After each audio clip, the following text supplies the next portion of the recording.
다들 안녕하세요. 프로토 91회차 토신 정보방 환급 인증합니다. 당첨금은 세후 금액인 거 알고 계시죠? 다들 아시겠지만 한 경기 취소되어 당첨금이 반토막 났지만 그래도 당첨 모두 축하드리며 오늘 경기도 분석 시작해보겠습니다.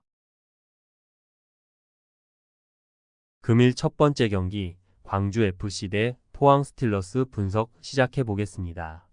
광주의 경우 수비가 문제.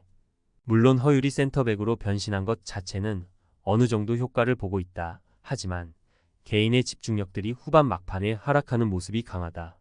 지난 경기에서도 앞서던 매치가 PK 허용으로 인해서 결국 동점으로 끝나버리는 모습. 특히 포항을 공략하기 어려워하는 광주의 특성을 생각하면 이는 상당히 큰 문제라고 볼 여지도 클 것이다. 포항이 전반적으로 광주에게 강하다. 특히 광주가 상대 압박을 끌어당기려고 시도를 하는 편인데 여기에 잘 걸려들지 않는 것이 요인. 이를 바탕으로 수비를 한 후 역습으로 한 골 내지 두 골을 기록하고 경기를 가져오는 타입. 최근 3경기에서 포항이 광주에게 내준 골은 1골에 불과하기도 하다. 포항의 특징이라면 역시 강한 뒷심이 대표적인데 광주가 약점인 틈을 공략하는 상황도 기대해 볼 수 있겠다. 포항이 승리를 기록할 수 있다고 본다. 특히 뒷심이 강한 편이고 광주의 압박 유도에 걸려들지 않는다는 점이 장점으로 생각할 수 있을 것. 광주의 뒷심도 수비면에서 꽤 낮아 보이는 모습인데 포항의 특징은 늘 강한 후반 득점력. 광주가 상당히 어려운 상대를 만났다고 볼 수 있겠다. 금일 두 번째 경기 김천 상무대 FC 서울 분석 시작해 보겠습니다. 현재 김천의 문제는 결정력. 지난 경기에서도 유효 슈팅이 5개가 나왔지만 슈팅이 22개였다는 점을 감안하면 실망스러웠다고 보는 편이 나았다. 물론 김천이 잘 지지 않는 수비적인 모습이나 신병들의 조직력이 생각보다 올라왔다는 점을 감안할 수는 있겠다. 그래도 현재 보여주는 기복을 감안하면 이기는 경기에서도 신승 이상의 것을 만들기는 어려울 가능성이 높을 듯. 서울은 선수들의 기량적인 측면에서의 문제가 있다.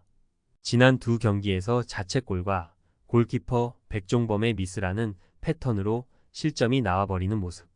김기동 감독이 전술가라고 하지만 선수들이 기본적인 실수가 나오는 상황에서는 이 양상을 쉽게 극복하기는 어려울 수도 있겠다.